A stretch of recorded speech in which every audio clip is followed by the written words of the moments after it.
So friends, ఒక మనం ఎట్లా వ్యవహరించాలంటే లైఫ్లో మనం అందరం అయితే చిన్నపిల్లలు కాం కదా, ఎన్నో కష్ట నష్టాలను చూసి వచ్చిన వాళ్ళమే కదా.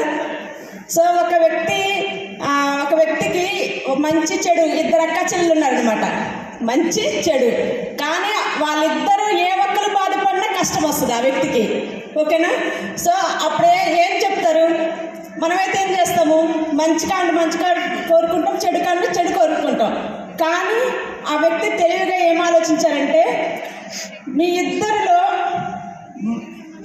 అంటే వెనక తిరిగి నడిచి వెళ్తే చెడుని ఏమంటున్నారంటే, వెనక తిరిగి నడిచి వెళ్తే మీరు అందంగా ఉంటారు అంటారు. సో బాధపడుతుందా చెడు? వెళ్ళిపోతుంది కదా, అంటే లోపల నుండి బయటకు వెళ్ళిపోతుంది. అదే మంచి లోపల నుండి బయట నుండి లోపలికి వచ్చేది మంచి అనమాట.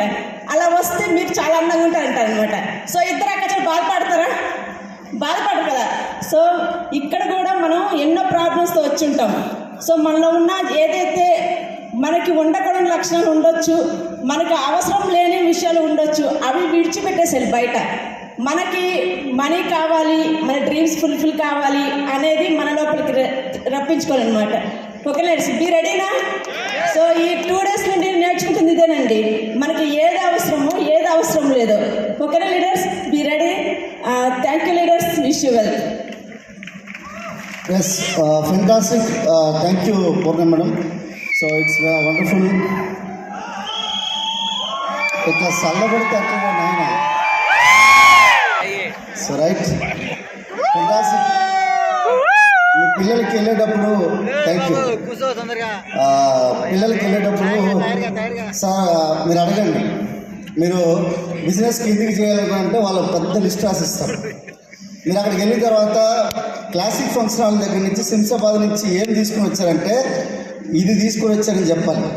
అదేంటో చెప్తాను నేను. ఏంటి అనుకున్నంటే, ఒక ఆయన 5 కోట్ల లాటరీ వచ్చింది. ఎంత? 5 కోట్ల లాటరీ వచ్చింది. 5 కోట్ల లాటరీ వస్తే ఆయన నాలెడ్జ్ ఎట్లా ఉందనుకుంటే మంచి వ్యక్తి, కానీ నాలెడ్జ్ మాత్రం ఒక నార్మల్ పర్సన్, అంటే ఒక సాధారణ వ్యక్తి లాంటి ఆయనకి మైండ్ సెట్ ఉంది. ఆయనకి 5 కోట్లు వచ్చిన తర్వాత ఎట్టుంటుంది? ఎట్టని ఉంటుందా లేదా? రోడ్డుకి మధ్యలో నిలబడతామా లేదా? అవునా? అప్పుడు రోడ్ సైడ్లో అనుకున్నట్టు అంటాం, కానీ మధ్యలో రోడ్డు ఇట్లా గుండెలు ఇరుచుకుంటూ నడుస్తామా లేదా? ఎప్పుడు 5 కోట్లు వచ్చినప్పుడు. అయితే 5 కోట్లు వచ్చింది, చాలా సంతోషపడుతున్నాడు.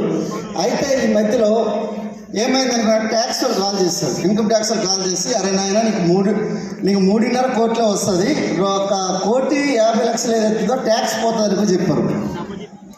అరే 1,50,00,000 ట్యాక్స్ పోవడమైంది, నా డబ్బులు 5 కోట్ల రూపాయలు నా డబ్బులు, మీకెట్లా ట్యాక్స్ కడతానుకో చెప్పి అంటే, లేదు నాకు 1 కోటి రూపాయలు పోతే నాకు వద్దు, నేను ఇప్పుడు నాకు ఏదైతే లాటరీ టికెట్ వల్ల వచ్చిందో 5 కోట్లు నాకు ఇస్తే ఇవ్వండి, నేను 5 రూపాయలు పెట్టుకున్నాను కదా టికెట్, లేకపోతే నా టికెట్ నాకు ఇచ్చేయండి, మీ డబ్బులు మీ దగ్గర ఇచ్చుకోండి అన్నాడు అప్పుడు. అర్థం కాలే? ఇప్పుడు ఎట్లా ఉంది అనుకున్నంటే, ఇంత కోపమైన ఫంక్షన్ వెళ్ళిన తర్వాత బయటకు వెళ్ళిన తర్వాత సార్ ఏం చేయాలనుకున్నంటే నేనేం చెప్పలేను, నా 5 రూపాయల టికెట్ నాకు ఇచ్చేయండి, మీ 5 కోట్లు మీ దగ్గర ఇచ్చుకోండి అన్నట్టు ఉంటుంది. అర్థమైందా? ప్రతి ఒక్కరు మైండ్ వేసుకుని వెళ్ళాలి. So first CEP movement, CEP కర్నా హై హోగా. సో మనకి ఎందుకు చేయాలి? సో గుర్తుపెట్టుకోండి, మనం ఏదైనా ఒక పని చేసినప్పుడు ఫస్ట్ ఆఫ్ ఆల్ ఏంటనుకున్నంటే, మన ఆలోచనలు మనకు దాని మీద ఉంటే తప్ప మనము పని చేయలేము. మీరు కావాలంటే చూడండి, ఇంట్లో నుంచి బయటికి వెళ్ళాలంటే ఫస్ట్ మీకు ఆ రోజు యొక్క ఏదైతే పని ఉందో దాని ప్లాన్ ఉండాలి, పథకం ఉంటే మీరు బయటికి వెళ్తారు. లేకపోతే మీరు ఇక్కడ ఈ ఏమంటారంటే ద్వారబంధం అంటారు, దాన్ని ఏమంటారంటే గేట్, ఆ గేట్ బయట దాటి మీరు వెళ్ళాలనుకున్నంటే అది ఈజీ కాదు, మీ మైండ్ యాక్సెప్ట్ చేయదు. ఎందుకు యాక్సెప్ట్ చేయదు అనుకోనంటే, ఫస్ట్ ఆఫ్ ఆల్ మీకు ఫస్ట్ పాజిటివ్ థాట్స్ లేకపోతే, మీకు బండి ఉంటుంది కదా, బండి ఐడియా ఉందా? 2 వీలర్, ఆ డక్కును ఓపెన్ చేసిన తర్వాత అందులో కొద్దిగా గుప్పుడు మట్టి తీసుకొని వచ్చి లోపల వేస్తే ఎట్లా బండి కదలదో మీ మైండ్ కూడా అలా కదలదు, మీరు ఎక్కడికి వెళ్ళలేరు. ఎందుకు వెళ్ళలేరు అనుకున్నంటే కారణం ఏంటంటే, ఫస్ట్ ఆఫ్ ఆల్ మీ మైండ్లో ఆల్రెడీ కచరా ఉంది. ఆ కచరా మీరు బయటికి తీయాలంటే ఫస్ట్ మీరు సిఈపిలో సబ్స్క్రైబ్ చేసుకోవాలి. ఎందుకు సిఈపి సబ్స్క్రైబ్ చేసుకోవాలనేది మీకు చెప్తాను నేను. చూడండి, long term sustainable duplicable and profitable business. మీరు చూడండి, బిజినెస్లో మనము లాంగ్ టర్మ్ చేయాలా లేదా? ఇది స్కీమ్ కాదు. స్కీమ్ అంటే ఒక 3 నెలలు 6 నెలలు 1 నెల లేదా సంవత్సరం ఉండి వెళ్ళిపోతుంది. ఇప్పుడు నేను 6 సంవత్సరాల నుంచి చేస్తున్నా, 20 సంవత్సరాల నుంచి వెస్టీజ్ ఉంది. 20 సంవత్సరాల నుంచి అయితే మీరు బిజినెస్సా స్కీమా? బిజినెస్ కదా. సో మీకు స్కీమ్ చేయడానికి మీకు నాలెడ్జ్ అక్కర్లేదు. బిజినెస్ చేయాలంటే మీకు నాలెడ్జ్ అవసరం. బిజినెస్ గురించి మీకు నాలెడ్జ్ ఎంత అవసరం అనుకున్నంటే, ఫస్ట్ ఆఫ్ ఆల్ మీకు డ్రీమ్ అనేది చాలా వెరీ ఇంపార్టెంట్. నేను చెప్తున్నా కదా, నాకు అశోక్ సార్ ప్లాన్ని శ్రీనివాస్ సార్ చెప్తే ఆ ప్లాన్ నేను యూట్యూబ్లో చూస్తున్నాం. నాకు ఒకటే అనిపించింది, ఒరే నాయన ఇందులో చాలా డబ్బులు ఉన్నాయి, నేను తీసుకోవడానికి నేను రెడీ ఉండాలి. ఎందుకంటే నా దగ్గర డ్రీమ్ ఉంది. నా డ్రీమ్ ఏముందంటే పెద్ద ఇల్లు కట్టుకోవాలి. ఎంత పెద్ద ఇల్లు కట్టుకోవాలంటే కేసీఆర్ ఇల్లు ఎంత అవుతుందో అంత పెద్ద ఇల్లు కట్టుకోవాలి నేను. మీకు తెలీదు కేసీఆర్ ఇల్లు ఎక్కడుందో తెలియదు. నేను పోలీస్ డిపార్ట్మెంట్ కాబట్టి నాకు తెలుసు ఎక్కడుంటుందో తెలుసు, ఆ ఫామ్ హౌస్ ఎక్కడెట్లా ఉంటుందో తెలుసు, ఎక్కడెక్కడ ఏముంటుందో కూడా తెలుసు నాకు. అర్థమైంది సార్? అంటే నేనేమంటున్నానంటే అలాంటి ఇల్లు కావాలి. అర్థమైందా? అంటే 2014లోనే నేను ఆల్రెడీ డ్రీమ్ చేశాను. 2018లో వెస్టీలోకి వచ్చినాక ఇంకా నాకు కావాలి, కానీ దానికి తగ్గట్టు నాకు నాలెడ్జ్ లేదు. ఆ నాలెడ్జ్ ఎవడివ్వాలి? ఎవడైనా ఇస్తే ఫస్ట్ ఆఫ్ ఆల్ మనం వాడిని తిడతాం, కొడతాం, లేదంటే వాడిని ఏం చేస్తాం, మనము బదనాం చేస్తాం. లేదనుకుంటే వాళ్ళని ఏం చేస్తాం, బ్లాక్మెయిల్ చేస్తాం. ఏదో ఒకటి మంచి చెప్పడానికి ఎవరిని మనం వినము. ఫస్ట్ ఆఫ్ ఆల్ మన మైండ్ ఒప్పుకోదు. ఎందుకంటే చుట్టుపక్కల ఉన్న అసోసియేషన్ అట్లా ఉంది. ఎందుకంటే గంజాయవనంలో మనకు తులసి మొక్క లెక్క మనం ఎదుగుతాం. ఎందుకంటే చుట్టుపక్కల ఉన్న అసోసియేషన్ నెగిటివ్కే మనకి ఎక్కువ ఇష్టపడుతుంది. మీరు కావాలంటే రోడ్డు మీద ఇద్దరు బాగా ఫాస్ట్గా వెళ్తున్నారు, ఎదురెదురుగా వస్తున్నారు, ఇద్దరు వెహికల్ మీద 2 వీలర్ మీద వస్తున్నారు, ఇద్దరు టక్కరిచ్చుకున్నారు, అంటే గుద్దుకున్నారు, కింద పడ్డారు. కింద పడిన తర్వాత లేచి హలో ఫ్రెండ్ సారీ నాదే తప్పు, అవతల వ్యక్తి కూడా సారీ అది ఆయన కూడా సేకండ్ ఇచ్చి ఇద్దరు సేకండ్ ఇచ్చుకొని కొద్దిగా ఏం చేశారు, కలుసుకుని హక్ చేసుకొని ఎవడంటే వాడు వెళ్ళిపోతే అక్కడ ఏమనిపించదు, మనకి ఏమని అనిపిస్తుందా? కానీ ఆ బండి పక్కకి దిగిన తర్వాత పక్కకు వచ్చి గల్లా పట్టుకొని గబ్బి అది గుద్దితే అప్పుడు ఉంటుంది మనకి మామూలు కొత్త ఉండదు. ఇదే కదా ఆలోచిస్తారా? అందరూ ఆలోచిస్తారా లేదా? మీరు ఈ నెగిటివ్కి ఎడిక్ట్ అయ్యారు. మీరు మందు తాగేదానికి కాదు ఎడిక్ట్. చాలామంది మందు తాగుతారు కదా, దానికి ఎందుకు అడిక్ట్ అవుతారు అనుకోనంటే దానివల్ల ఏదో జరుగుతుంది అనుకుని చెప్పి మీరు కూడా నెగిటివ్కి అడిక్ట్ అయిపోయింది మన మైండ్. ఆ మైండ్ నుంచి బయటికి రావాలంటే సిపి కావాలి, మనకి కంటిన్యూస్ ఎడ్యుకేషన్ ప్రోగ్రామ్ కావాలి. మీకు అర్థమైతే గట్టి చేపలు పడతారు.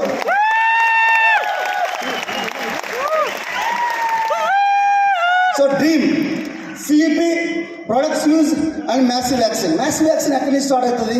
మీకు భయం ఎప్పుడైతే పోతుందో అప్పుడు మ్యాసివ్ యాక్షన్ స్టార్ట్ అవుతుంది. భయం ఎక్కడి నుంచి పోవాలి? మీకు నాలెడ్జ్ నుంచి భయం పోతుంది.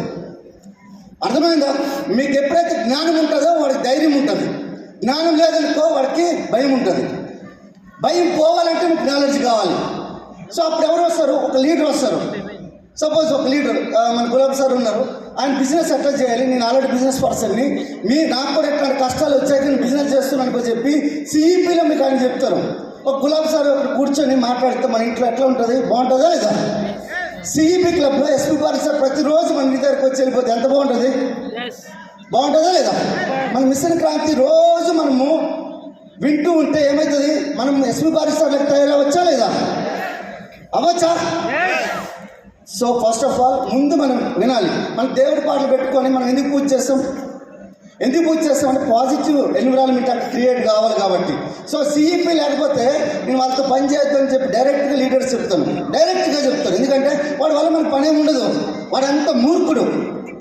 ఎందుకంటే మూర్ఖుడి నుంచి ఇప్పుడు దేవుడు కావాలన్నా మూర్ఖుడి నుంచే స్టార్ట్ అవ్వాలి. అర్థమైందా? మీకు ఆ కథ కూడా చెప్తాను next no CEP no dream. మీకు డ్రీమ్ ఎవరు చెప్పాలి? ఇప్పుడు మనకు ఒక లీడర్ చెప్పారు, సంజయ్ మనం చెప్పారు. నాకు ఒక రోజు ప్లాన్ చెప్పినప్పుడు నాకు ఈ విధంగా ప్రాబ్లం ఉండే. మా సారేమో కూరగాయలు అమ్ముతుంటే అరే వాళ్ళకి మంచి లైఫ్ ఇద్దాం, ఇంకా మంచి లైఫ్, మేము శారీస్ అమ్ముతాం ఇంకా మంచి లైఫ్. వాళ్ళ డ్రీమ్ ఫైండ్ అవుట్ అయింది. ఎప్పుడైతే డ్రీమ్ ఫైండ్ అవుట్ అవుతుందో, నాకెప్పుడు డ్రీమ్ ఫైండ్ అవుట్ అవుతుందంటే, నేను ఎప్పుడు కూడా పోలీస్ స్టేషన్లో ఎట్లా ఉండేటోళ్ళు అనుకున్నానంటే, ఎప్పుడు కూడా పని పిచ్చోడిని. నాకు ఇంటికి వెళ్ళేటోళ్ళు కాదు, 3-4 గంటల కంటే ఎక్కువ ఉండేటోళ్ళు కాదు ఇంట్లో, అంత పని పిచ్చోడిని నేను. కానీ వచ్చేది కాదు. నేను నెల రోజుల్లో మ్యాక్సిమం ఎక్కువ ఓటీ అంటే ఓవర్ టైం ఎక్కువ చేసినా కూడా శాలరీ ఎక్కువ వచ్చేది కాదు.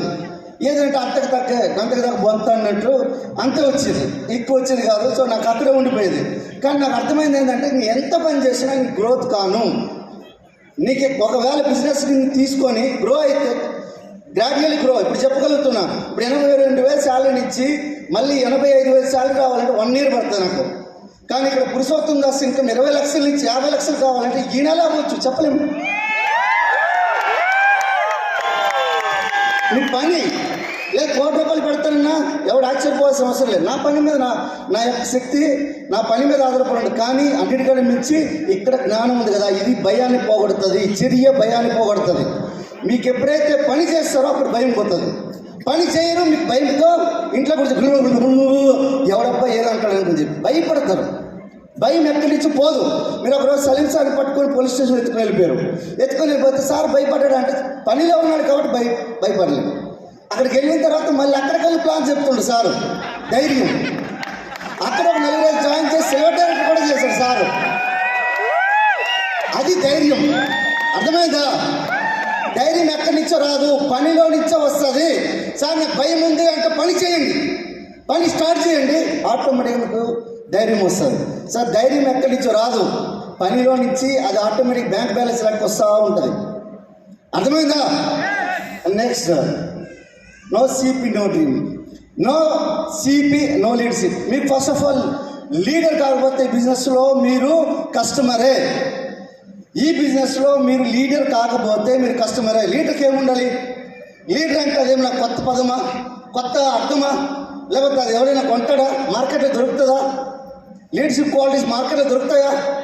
ఏం దొరకవు. మీలో నుంచి మీరు మార్పు చెందుతూ ఉంటే, మీరు ఎప్పుడైతే మట్టిలో నుండి మాణిక్యం లెక్క ఎలా మారుతారో, వజ్రం కూడా మనకు రాయి లెక్క ఉన్న వజ్రం, అది దాన్ని సైన్ చేస్తూ ఉంటే వజ్రం లెక్క ఎలా మారుతుందో, మనలో కూడా మంచి గుణాలు అలవర్చుకుంటూ ఉండాలి. మంచి గుణాలు మనము ఎప్పుడైతే మన ఆ చుట్టుపక్కల ఉన్న ఏదైతే ఉందో ఆ దుమ్ము ధూళి అవన్నీ బయటకు ఎప్పుడైతే వెళ్తుంటాయో అప్పుడు మెరుస్తుంటుందో, అలానే మనం కూడా మన యొక్క ఆలోచన విధానాన్ని మార్చుకుంటూ ఉండాలి. ఎందుకంటే చుట్టుపక్కల ఏదైతే సమాజం ఉందో మనకి చాలా కంచెలు వేసేసి ఉన్నాయి. ఈ కంచెలు ఏవైతే ఉన్నాయో కంచెలు తీసి బయటపడేయాలి. ఆ కంచెలు బయటపడేయాలంటే మనకి ఫస్ట్ ఆఫ్ ఆల్ మనకి ఏం కావాలంటే నాలెడ్జ్ కావాలి. నాలెడ్జ్ ఎక్కడి నుంచో CEP. Next, no CEP no duplication. Sir నా బిజినెస్లో అస్సలు నా మాట ఎవ్వరు వినట్లేదా?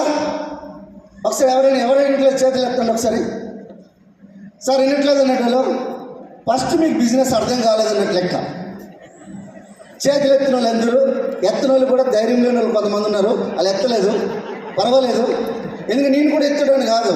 అప్పుడు సలీం సార్ ఒకసారి స్టేజ్ మీద ఎక్కండి సార్ అంటే నేను ఎక్కను సార్, ధైర్యం లేక. అంటే మీ తప్పేం కాదు నాకు, ఎందుకంటే ఆల్రెడీ ఒక కంచేసి ఉన్నాడు ఎవడో ఒకడు. ఒరే నాయన నువ్వు ఎవరు స్టేజ్ మీద ఎక్కితే నువ్వు మాట్లాడలేవు, నువ్వు స్టేజ్ మీద ఎక్కితే తడబడతావు, ఎవడో ఒకటి నాకు కంచి ఉన్నది. అది నాకు కంచి అలా చుట్టూ ఉన్నది కాబట్టి సలీం సార్ చెప్పినా దొబ్బినా ఎలా ఎక్కలేదు నేను. ఎందుకంటే ఆ కంచిని తీయాలంటే 2-3 మీటింగ్లు రెగ్యులర్గా అటెండ్ అయితే, గోపురం లాంటి మీటింగ్ అటెండ్ అయిన తర్వాత అర్థమైంది, ఒరే నాయన కంచి ఎవడు వేసాడు, అది తీసి నువ్వు పక్కన పెడితే నేను ఆ పని చేయగలుగుతా అని చెప్పి అప్పుడు అర్థమైంది. No CEP no profitability. డబ్బులు కావాలా లేదా? ఇప్పుడు నేను కర్ణాటకలో బిజినెస్ చేస్తాను, వాళ్ళ లాంగ్వేజ్ నాకు రాదు, నా లాంగ్వేజ్ వాళ్ళకి రాదు. ఇంకే లాంగ్వేజ్ రావచ్చు మనకు? ఏమొచ్చు? మనీ లాంగ్వేజ్ వస్తుందా రాదా? థాయిలాండ్లో మేము వెళ్ళాం, సింగపూర్లో వెళ్ళాం, అవతలకి అర్థం కాదు. నేను ఒక 2 లక్షల డాంగులు ఇచ్చి నేను కోకోకోలా కొనుక్కున్నా. ఎంత? 2 లక్షల డాంగులు ఇచ్చి కోకోకోలా కొన్నాను. అక్కడ డాంగులు అంటే చాలా తక్కువ, అంటే ఎక్కువ. మన దగ్గర 20 రూపాయలకి 30 రూపాయలు దొరుకుతుంది, అక్కడ 2 లక్షలు దొరుకుతుంది. అది కాస్ట్ వేరు, డిఫరెంట్. అర్థమైందా? కానీ అక్కడ 2 లక్షలు అంటే అక్కడ 20 అంటే 200 రూపాయలు లెక్క. చాలా తక్కువ. చాలా నేను కాస్ట్ ఆఫ్ కంపేరింగ్ చెప్తే మీరు అసలు భయపడతారు. ఎందుకంటే నేను 1.5 కోటి తీసుకెళ్ళాను అక్కడికి. నేను 1.5 కోటి తీసుకొని వెళ్ళినా కూడా ఒక కోకోకోలా ఒక నూడిల్స్ కూడా తినలేకపోయాను నేను. అర్థమైందా? So right, next no CP no sustainability. మీరు సస్టైనబుల్ బిజినెస్ చేయాలా లేదా? మెయిన్ ప్రాఫిటబుల్ బిజినెస్ చేయాలంటే ఫస్ట్ ఆఫ్ ఆల్ మీరు ఏం చేయాలంటే మీరు ఫస్ట్ మీ డౌన్ లైన్ మీకంటే తోపు అయినట్టు మీరు తయారు చేయాలి. మీ డౌన్ లైన్ మీకంటే తోపు అయితే ఈ బిజినెస్ ప్రాఫిటబిలిటీలో మీరు ఉంటారు. చాలామంది దౌర్భాగ్యం ఏంటంటే వాళ్ళ డౌన్ లైన్ ఎదగనివారు. మీ దౌర్భాగ్యాన్ని మీ దరిద్రము మీ నెత్తి మీద పెట్టుకొని తిరుగుతూ ఉంటారంటే డౌన్ లైన్ ఎదగనివారు. అది దరిద్రం. అది ఫస్ట్ ఆఫ్ ఆల్ మీకు లక్ష్మీదేవత వచ్చి మీ ఇంట్లో తాండవం చేయాలంటే ఫస్ట్ మీ డౌన్ లైన్ ఎదగనివ్వండి. ఎదగనిస్తే మీ డౌన్ లైన్ మీకంటే తోపోయాడనుకో ఇప్పుడు సొంతం దస్తాలు లెక్క దుమ్ము దులిపేయచ్చు. నాకు ఇవన్నీ రావు.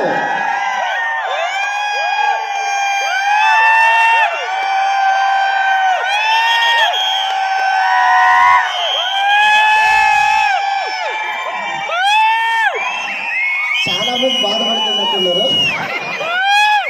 అట్లా చేయకండి.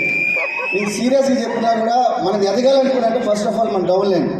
నేను చెప్తాను కదా, నేను ఒకవేళ 3 లక్షల కారు తీసుకుంటే నా డౌన్ లైన్ 4 కాదు 10 లక్షలు తీసుకోమని చెప్తాను, ఒకవేళ వాళ్ళు ఎలిజిబిలిటీ ఉంటే. అట్లా ఎప్పుడైతే చెప్పగలిగే మన ధైర్యం ఉంటుందో అదే లీడర్షిప్ క్వాలిటీ, ఫస్ట్ క్వాలిటీ. దానికి మించిన క్వాలిటీ ఏం లేదు ఫ్రెండ్స్. సో బిజినెస్లో ఏం లేదు. మన గౌతమ్ బాలిష్ గారి యొక్క పెద్ద స్టేట్మెంట్ ఏంటంటే నేను అలా 2025 వరకల్లా 1000 మందిని బిఎంసీ మెంబర్ని తయారు చేద్దామని అనుకుంటున్నా. అందులో నేను ప్లాన్ చేస్తున్న 61 మందిని బిఎంసీ మెంబర్ తయారు చేయడానికి వాళ్ళ మీద వర్క్ చేస్తున్నా. అంటే ఆలోచించండి, అర్థమవుతుందా? So right, no CP no growth, always growth. మనకి ఎప్పుడు కూడా 10% ఎప్పుడు కూడా మన పీవీ గ్రోత్లో ఉండాలి. ప్రతి 3 నెలలకు ఒకసారి కూడా చెక్ గ్రోత్లో ఉండాలి. ప్రతి 3 నెలలకి చెక్ గ్రోత్లో ఉండాలి 10%. అలాగే ప్రతి నెల కూడా మినిమం 10% గ్రోత్లో ఉంటే బిజినెస్ అప్పుడు మీకు గ్రోత్లో ఉన్నట్లు లెక్క. No growth is equal degrowth. మీకు గ్రోత్ కావాలంటే సిపి రావాలి. అర్థమైందా? So right, no CP no attitude. Attitude కావాలా లేదా? సో చాలామంది భయపడతారు. చాలామంది పెద్ద పెద్ద ఇన్కమ్లు వచ్చిన తర్వాత కూడా భయపడతారు. ఎందుకు భయపడతారంటే వాళ్ళకి యాటిట్యూడ్ లేదు. ఎందుకు అనుకుంటే ఫస్ట్ ఆఫ్ ఆల్ ఒక ఎలుక వచ్చి ఏనుగుకి ప్రపోజ్ చేస్తుంది, ఐ లవ్ యూ అని.